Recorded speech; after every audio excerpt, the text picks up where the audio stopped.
First of all, Tim, can you start by introducing yourself? You're representing something called Republicans Voters Against Trump. What is that? Yeah, sure. I'm Tim Miller.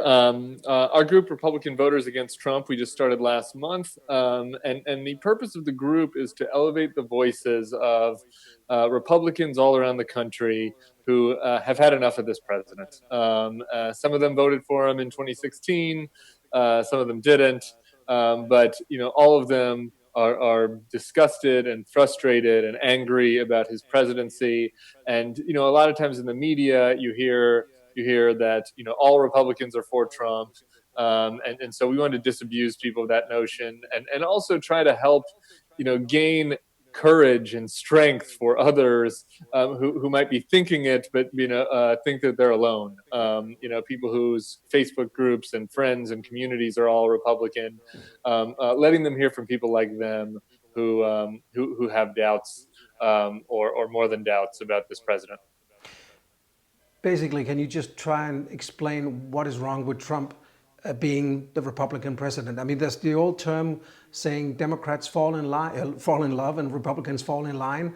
So why don't you just fall in line, because he is your party president?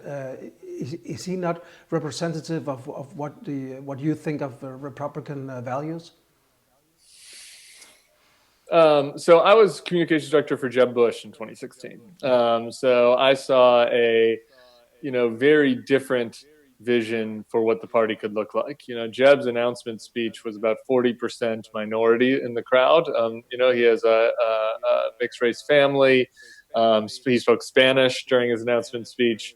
It was, an inclusive vision. So, say what you want about the Bushes. I'm sure there's plenty of things to criticize about Jeb, but at a fundamental level, he thought that the party should be one that welcomes everybody, and that everybody should have an opportunity to, achieve their God-given talents and abilities.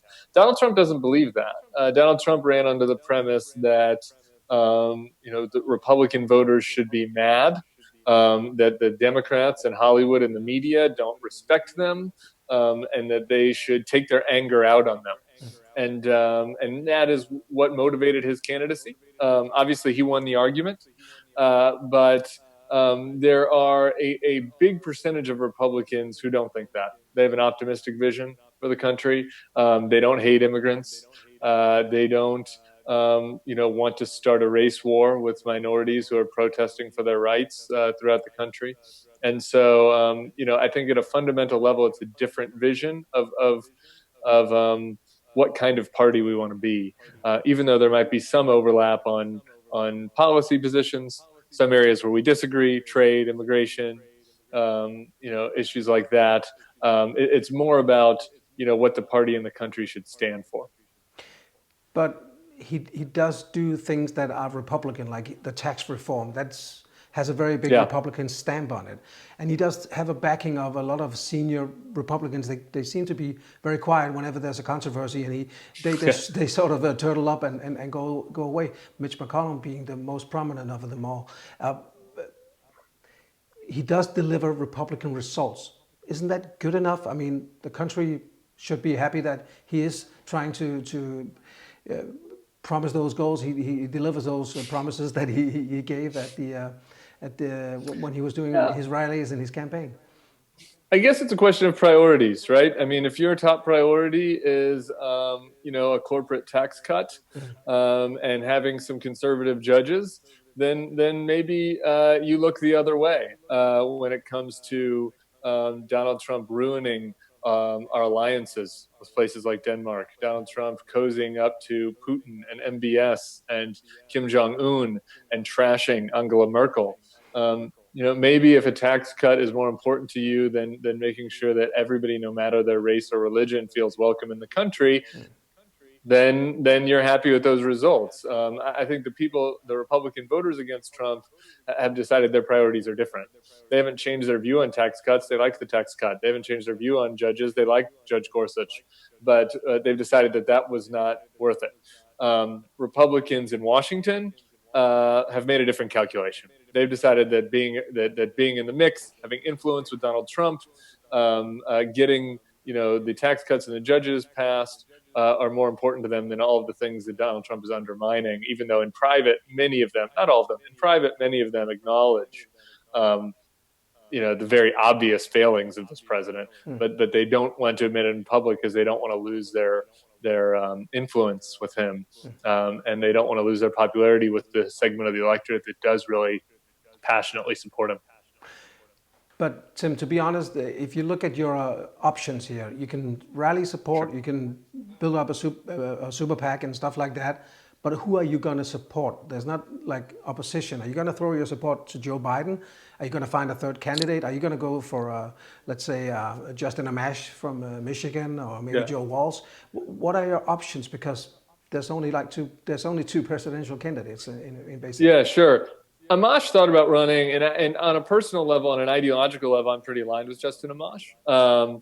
But he decided not to run, and I think that was probably a good thing, because the threat of Donald Trump is so great that at this point, at least the people that are in charge of our group, Republican Voters Against Trump, me and Bill Kristol, Sarah Longwell, my colleagues, we're for Joe Biden. We don't agree with Joe Biden on a lot of policy issues, but he does believe in the fundamental character of this country. He does believe in the fundamental values of free speech and free markets and being welcoming to immigrants, and that's good enough. And so in 2016, I think that there was a lot of thinking that maybe we look to a third party, and now that Trump is in there, the threat is just too great. We purposefully, though, named our group Republican Voters Against Trump, because we do want to attract people that just can't get their own Joe Biden. I think that there are a lot of people that voted for Trump last time, not because they liked him, but because they hated Hillary. Exactly. And we want some of those voters who maybe aren't as scared of Joe Biden as they are of Hillary. Maybe they don't feel comfortable voting for him, but maybe they can just say, I'm going to take a pass this time. I'm going to write in Ronald Reagan, or I'm going to write in whoever makes them feel good. My mom wrote in the Pope last time. I think that if we can move some of those people who reluctantly voted for him last time to not vote for anybody, that helps Joe Biden. And so that's part of what our effort is. And we want to be inclusive of anyone who doesn't support the president, even though on a personal level, I'll be voting for Joe Biden. But putting people to the option that they should just fill in a blank or Ronald Reagan, whatever, isn't that basically doing what happened in 2016? A lot of people didn't vote for Hillary because they didn't like her, like Michigan, Wisconsin, Pennsylvania. There's just so much hatred towards her. So he just ran away with it with like 77,000 votes, right? Or basically 10,000 in Michigan, for example. Aren't you doing a bit of the job that made him the president in the first place? Maybe encouraging people not to vote gives him that enough votes to be re-elected? Yeah, it's a good question. I think that there are two types of voters that we're talking to. There were a lot of voters who threw their vote away last time because they didn't like Hillary. We're communicating to them and saying, this is the time to suck it up and vote for Joe Biden. If you look at our ads, most of them mention reluctantly voting for Joe Biden. Or in some cases, some of them are enthusiastically voting for Joe Biden. This is everybody comes at this a different way. This is very unusual, to not feel comfortable in your own home, in your own party. And so we're trying to do anything we can to move them. So, if you're a person that went third party last time, we want you to vote for Biden. If you're a person that went for Trump last time, if you vote for Biden, great. But if you move to third party, that still helps, right? Moving from third party to Biden is +1 for Biden. Moving from Trump to third party is +1 for Biden, right? And moving from Trump to Biden is +2. So those are the people we're mostly trying to get to. But we're happy with anything that moves the ball the right direction. So what is the long-term project of the Republican Voters Against Trump? Let's say he doesn't get reelected, then you don't have a cause anymore. What is the next object? I mean, everybody's looking to see who's 2024 candidate from the Republicans. Are you neglecting in the party the talent recruiting that the Democrats probably didn't do in 2016, and now again they have a 77-year-old presidential candidate? I mean, it's the retirement home coming around. Are you neglecting the talent recruitment, the nurturing of new talents in the Republican Party, just like the Democrats did? No, well, we tried to recruit people to primary him this time, and he was just too, his numbers looked too good at the time. Maybe had all of this stuff happened a year ago, we might have been able to recruit someone. We had some younger people who were interested who just didn't pull the trigger. So look, I think if you look at the types of Republican voters against Trump, I think that really there are two types. There are some that have been so disgusted by this party that I think they are really going to be more like conservative Democrats now.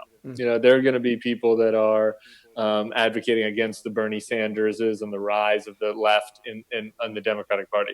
Then I think you have another group of Republican voters against Trump who are ready to get rid of him and then fight for the soul of the party. And in 2024, recruit somebody, maybe that's someone who's been vocally anti-Trump, like a Larry Hogan, or a John Kasich, or someone younger, Adam Kinzinger in Congress.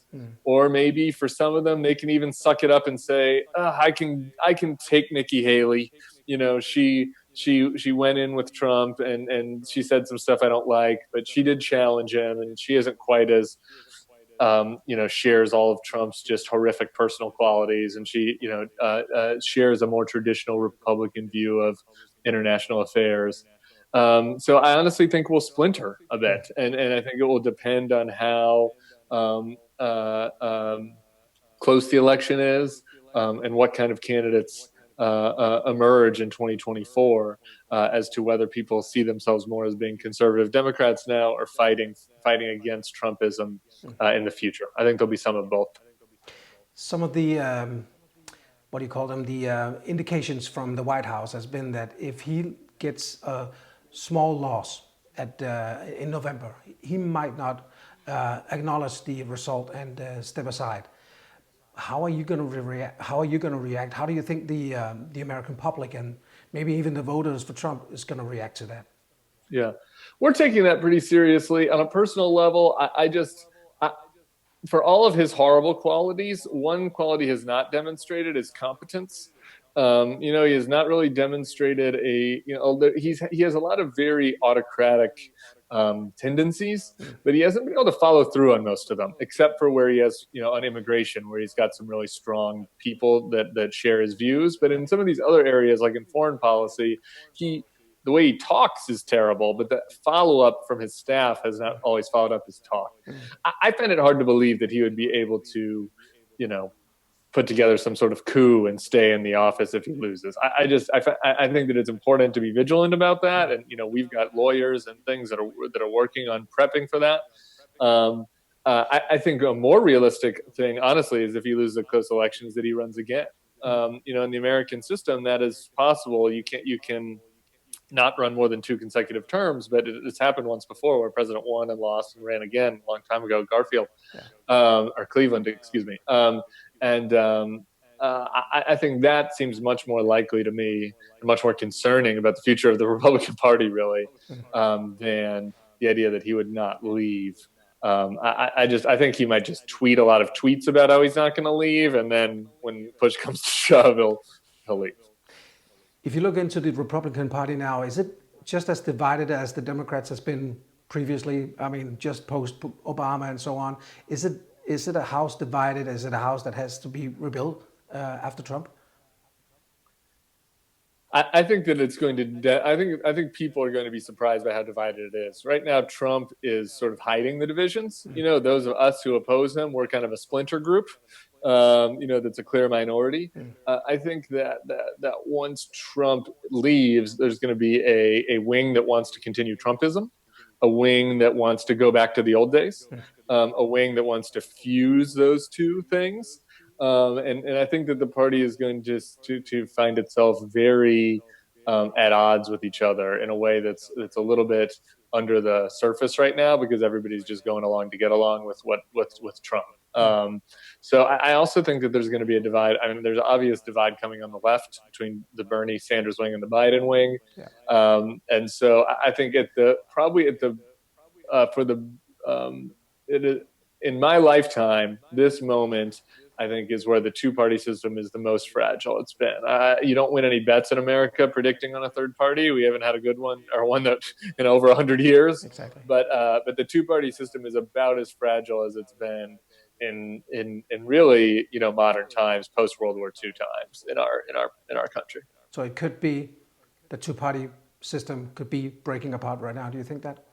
Yeah, I mean, I think that you see cracks for sure. I'm not saying that it's certainly breaking apart, but the distance between the left and the Biden side of the Democratic Party is very great, and it's being covered up a little bit because they both hate Trump so much. Yeah. And so once Trump's gone, I think that fissure is going to really seem very wide. Yes.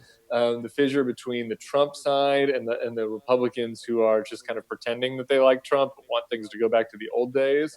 Once Trump's gone, will, I think, demonstrate itself to be wide. So I think there's a potential for it to break up. Now, it's possible that on both sides, a consensus person can unite the tribes, right? And that's what's always happened. And so that would be where I'd place my money if I was betting, that somebody, a Tom Cotton or something will be able to sort of unite the two sides of this party, and that, some young Democrat will be able to unite the tribes of the left. Yeah. But I think it's possible that we're seeing a crack in that. Okay. Tim, thanks a lot for taking time to talk to Kongressen.com, and I wish you all the best and all the luck you need, and have a good, call it election campaign for the remainder of 2020, and stay safe. Thank you, Lars. You too.